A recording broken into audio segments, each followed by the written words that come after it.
Ингушетия в тройке северокавказских лидеров по количеству молодых предпринимателей в России. Рейтинг составлен Министерством экономического развития России, отметил в своем телеграм-канале глава Ингушетии. Цитата.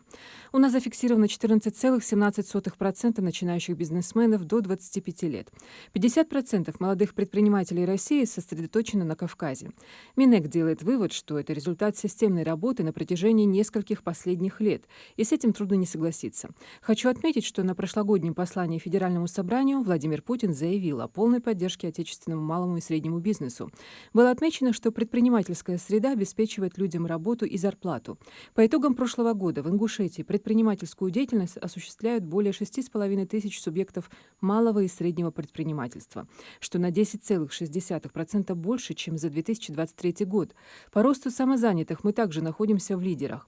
За год их количество выросло с 16 тысяч до 20 тысяч человек.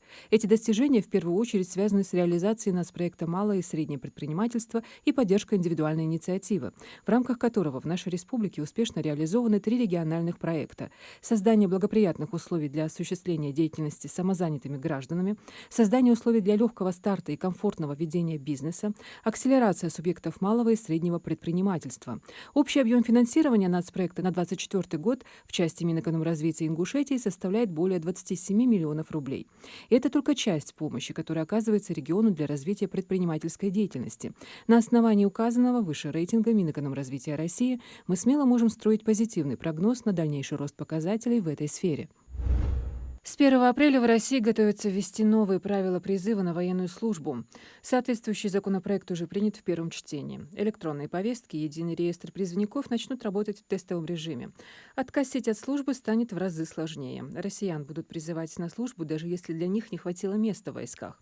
Призыв будет производиться в течение 1 года после вынесения решения военкоматом. Срок действия решения о призыве на срочную службу в армию будет увеличен до 1 года. Будет расширен список профессий для прохождения альтернативной службы. В Ингушетии во Дворце культуры Назрани проходит 6-й международный фестиваль-конкурс «Золотой орел». Участие принимают около 20 различных творческих коллективов, солистов и ансамблей всех жанров и направлений со всей России. Более 400 участников из республик Северного Кавказа, а также Московской области, Казани, Санкт-Петербурга, Воронежа, Ростова и многих других субъектов страны показывают свои таланты. На суд жюри и зрители представили 82 номера.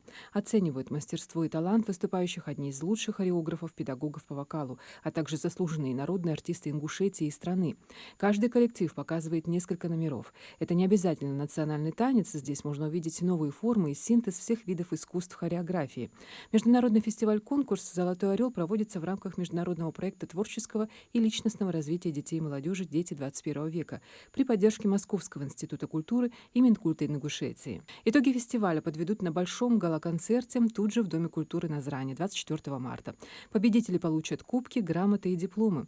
В рамках конкурса среди участников будут разыграны и гран-при. К 80-летию Победы в Великой Отечественной войне в Назрани будет разбита новая аллея. Она расположится в районе 2 высотных многоквартирных домов в административном округе Насыркорский. В апреле этого года планируется высадить 80 тополей, а в дальнейшем установить скамейки, провести освещение, провести другие работы по благоустройству территории. Отдел надзорной деятельности и профилактической работы по городу Малгобек и Малгобекскому району в составе межведомственной рабочей группы провел проверку объектов с массовым пребыванием людей. Основное внимание уделялось проверке наличия систем видеонаблюдения, привлечению частных охранных предприятий и соблюдению норм пожарной безопасности. Эти меры необходимы для повышения уровня защищенности объектов и предотвращения возможных террористических угроз. Конкурс «Лидер 21 века. Новые горизонты» пройдет в обновленном формате. В этом году программа посвящена 12 направлениям движения первых. Созданы специальные номинации для советов первых. Прокачать лидерские качества и получить ценный опыт в одной из номинаций. Участник, обучающийся 14-17 лет, участник, обучающийся 18-25 лет, участник-наставник 18-35 лет. Сегодня во всем мире отмечают День метеорологии. Праздник был учрежден Всемирной метеорологической организацией. Она занимается вопросами погоды, климата и воды, а страны, которые входят в ее состав, сотрудничают, обмениваясь оперативными данными о состоянии атмосферы, суши, морей, океанов и рек, на основе которых и составляются прогнозы погоды и предупреждения об опасных гидрометеорологических явлениях. В России официальный старт в системе мониторинга был дан 170 лет назад. Указом Николая I в Санкт-Петербурге была учреждена нормальная магнитно-метеорологическая обсерватория. С того времени метеорологическая сеть России начала вести регулярные наблюдения по единому руководству. А 23 марта также в нашей стране отмечается как День работников Гидрометеорологической службы России.